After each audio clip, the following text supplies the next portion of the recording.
Hello, j'espère que vous allez bien. Aujourd'hui, on se retrouve pour un épisode un peu particulier qui va s'attarder sur le money management en trading, ce que 90% des traders négligent.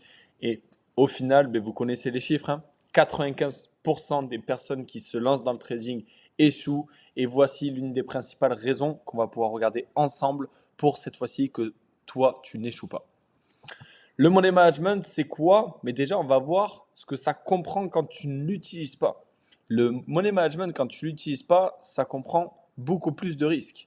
Et j'ai même mis cette petite phrase en disant que tu joues, tu ne traites pas.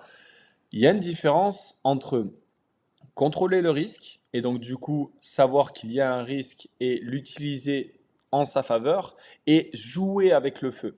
Et le problème, c'est que quand tu n'as pas de money management et quand tu n'utilises pas vraiment les règles de base du trading, eh bien, à un moment ou un autre, tu te fais rattraper car encore une fois, le marché est plus fort que toi. La deuxième chose, ça va être les émotions. Donc les émotions, ça va entraîner de la peur ou de l'euphorie. Mais tout ce qui est émotion sur les marchés financiers et dans le domaine du trading seront des choses à un moment ou un autre qui te fera défaut. La troisième chose, c'est la stratégie. Tu as beau avoir la meilleure stratégie du monde, si ton money management n'est pas bon, tu auras des résultats perdants à un moment ou à un autre. Tu peux très bien sur du court terme avoir de très bons résultats, mais si ton money management n'a pas été on va dire établi de la bonne façon et qui ne respecte pas les principes de base de ce domaine, encore une fois, tu te verras perdant. Et la quatrième chose, pardon, c'est l'irrégularité. Donc, si tu n'as pas de money management, tu vas avoir des résultats en dents de scie et en fait, tu vas faire les montagnes russes. Qui dit montagne russe dit qu'on va encore une fois rentrer dans les émotions. Qui dit rentrer dans les émotions dit que malgré que tu aies une bonne stratégie, tu n'as pas de bons résultats et qu'on rentre dans du risque. Donc en fait, tout est lié. Sans money management, tu ne peux pas avoir de résultats concrets. Avec Money Management, voici les grandes différences. La première, c'est que peu importe s'il y a des pertes, mais en fait, tu les rends supportables. Pourquoi? Parce que bien entendu que dans des semaines ou dans des mois, il va y avoir des pertes. Bien entendu, ça fait partie du jeu. Par contre, étant donné que ton risque est contrôlé, mais tu vas avoir des pertes qui vont être minimes par rapport aux résultats que tu vas avoir. Et on verra dans les prochaines slides comment on peut faire pour avoir des pertes vraiment minimes et des résultats importants.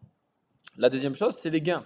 Tu vas avoir des gains beaucoup plus réguliers parce que le money management va te permettre d'avoir un risque établi. Qui dit risque établi dit également du coup des gains qui vont être établis pour avoir plus de gains que de pertes quand tu lances un trade. C'est l'objectif. Mon but quand je lance un trade, c'est de gagner plus et de risquer plus par rapport à ce que je peux perdre.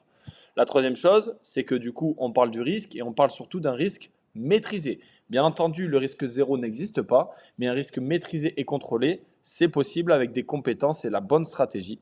Et pour finir, la rentabilité. Mais en fait, des pertes supportables, des gains réguliers et un risque maîtrisé, ben forcément, ça amène à une rentabilité. Donc, plus tu vas avancer, plus tu vas grandir. Et si toi, tu grandis, ton portefeuille grandira aussi, ce qui t'amènera à des résultats de plus en plus grands. Les trois piliers du money management qui vont être vraiment les plus importants à nos yeux. Le premier, ça va être le risque par trade maîtrisé. Attention, c'est différent de ce que j'ai dit juste avant. Donc déjà, pour commencer, moi personnellement, je vais trader 1% maximum par trade. C'est-à-dire que quand je lance un trade, je me dis, je ne perdrai pas plus de 1% sur ce trade-là. Et ça, sur tous les trades. Je me fixe même une limite de perte journalière. Dites-vous que moi, par jour, je ne perds pas plus de 2% à la journée. Ça veut dire quoi? Ça veut dire que, imaginons, les deux premiers trades que je lance dans la journée ne sont pas bons, et bien je reprends le lendemain. Et il n'y a aucune frustration avec ça. Il faut vraiment accepter la perte. Accepter qu'il y a des jours qui ne sont pas tradables. Et il y a une phrase qu'il faut que tu notes et il faut que tu comprennes, c'est que ne pas trader, c'est aussi trader.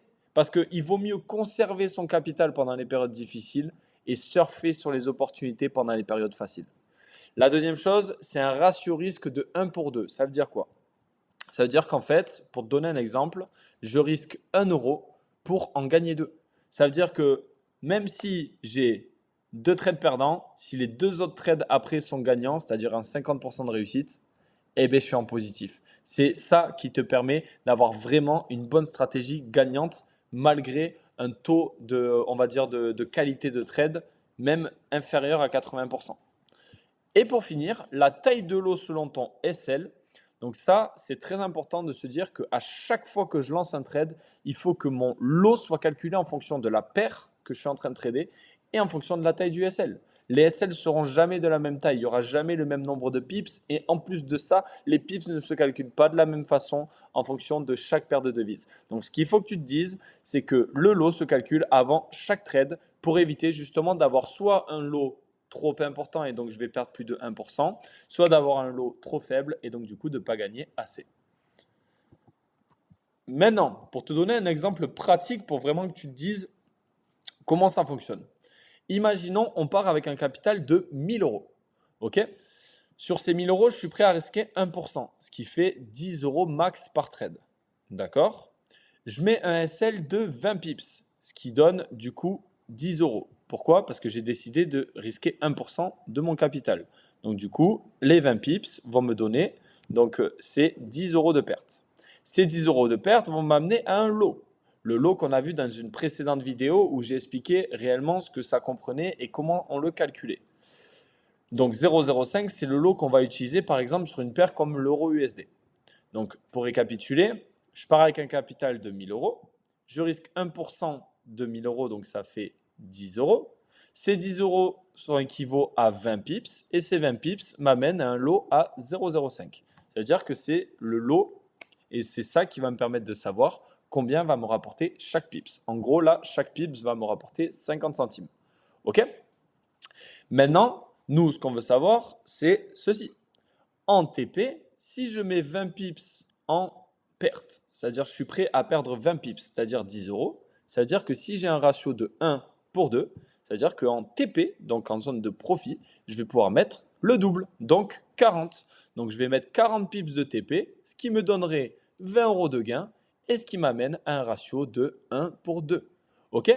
Donc, pour récapituler, si j'ai un ratio positif, ça m'assure, même avec quelques pertes, d'avoir des résultats positifs. Maintenant, j'ai fait une simulation sur 10 trades pour que vous compreniez vraiment sur du long terme ce que ça peut donner. Imaginons, on part sur 10 trades. Il y a 5 trades qui vont chercher 100 euros de pertes. Par contre, il y a 5 trades qui ne vont pas passer. Ils vont toucher notre SL. Et bien même avec une réussite de 50%, tu restes gagnant. Pourquoi? Parce que quand je lance un trade, je risque 1 euro de perte et 2 euros de gain. Ça veut dire quoi? Ça veut dire que là, j'ai réussi que 5 trades, j'en ai perdu 5. Mais étant donné que sur les 5 trades que j'ai réussi, j'étais sur un ratio de 1 pour 2, et bien je suis en positif de 50 euros. Donc bien entendu, 50% de réussite en trading, pour le coup, c'est que le trader n'est pas très bon ou très fiable. Parce que 50% de réussite, c'est vraiment pas top. Mais c'est pour vous donner un ordre d'idée que même si on monte par exemple à 60, à 70, à 80, ça veut dire que les résultats seront bien plus importants. Donc du coup, comprenez une chose, plus tu as un money management détaillé, contrôlé, plus tu vas avoir tout simplement une possibilité et une probabilité de gagner beaucoup plus importante. Les erreurs classiques à ne pas faire. Numéro 1, risquer 10% au plus sur un trade. Je vais même aller plus loin. Personnellement, je vous l'ai dit, je ne risque pas plus de 1% par trade et 2% à la journée. Donc si tu risques 10%, c'est que les vidéos, tu les écoutes sans vraiment les écouter. Tu fais n'importe quoi. Ça, c'est le premier point. Le deuxième point, c'est doubler les lots après une perte. Ça, sur le moment, tu te dis, mais personne ne fait ça. Et je peux t'assurer que beaucoup le font. Ça fait 6 ans que j'accompagne des gens. Je me suis même auto-accompagné moi-même. Et je peux t'assurer que quand tu ne veux pas accepter de perdre, c'est le genre de chose qui peut arriver, de vouloir rattraper les pertes. Une personne qui veut rattraper les pertes, c'est une personne qui est en train encore plus de creuser sa tombe encore plus bas. Numéro 3, trader sans stop loss. Ça, c'est la pire des choses. Ça veut dire que tu n'as aucune limite de perte. Et donc, du coup, ton lot, il est calculé sur aucun risque de perte. Donc, ça veut dire que potentiellement, tu vas avoir un lot beaucoup trop important, un risque beaucoup trop important, et donc cramer ton compte très facilement. Et la dernière chose, laisser courir les pertes. Ça, c'est en lien avec les personnes qui ne mettent pas de SL ou qui mettent des SL trop importants ou qui mettent des risques trop importants. Et bien en fait, le délire de ouais, mais je pense que ça va remonter. Non, mais là, je suis sûr que ça va baisser. Enlevez-vous ça de la tête. Le marché fait ce qu'il veut. S'il a envie de descendre pendant des mois et des mois, il descendra pendant des mois et des mois. Ce n'est pas toi qui vas le contrôler. Et ce n'est pas parce que tu as un trade en cours et que tu es en train de prier dans ta chambre que le trade remonte que ça va fonctionner. Dis-toi une chose, le marché décide, c'est à toi de t'adapter et de lire les informations qu'il nous donne. L'astuce avant de lancer un trade. Combien je suis prêt à perdre et mon ratio est-il cohérent? C'est les deux questions qu'il faut se poser juste avant de lancer un trade. C'est très rapide. Si tu as deux oui, tu lances un trade. Si tu n'as pas la réponse, tu ne trades pas. C'est aussi simple que ça. Donc combien je suis prêt à perdre? 1%. Mon ratio est-il cohérent? 1 pour 2. Tout aussi simple. C'est vraiment aussi simple que ça. Vraiment, le trading, c'est une somme de petits détails, une somme de petites règles très facilement respectables. Et dernière chose, et ça c'est vraiment la phrase de la fin pour que vous compreniez, le trading, c'est pas gagner tous les jours, c'est perdre intelligemment et gagner durablement. Perdre intelligemment, gagner durablement. Retenez bien ça. Travaille ton mindset autant que ta stratégie. Pourquoi? Parce que plus tu vas développer ce qu'il y a ici, plus tu vas avoir les poches qui vont se remplir. Pourquoi? Parce que tu vas avoir des compétences, des connaissances et une gestion du risque encore plus importante. Si tu veux encore plus en savoir et être encore mieux accompagné, je te laisse rejoindre directement le groupe dans la description avec le lien.